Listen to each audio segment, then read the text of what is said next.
Marinduque Vice Governor Romulo Bacorro is helping the elderly and the differently abled in the province. For them to be able to walk safely, Bacorro is giving them baston or canes.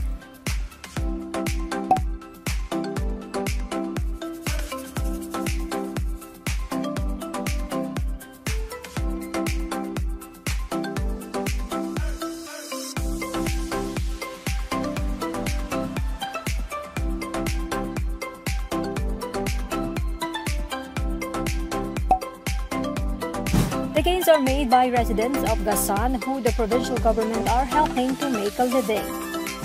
The canes are topped with a carved Moriones head that is distinctly Marinduque.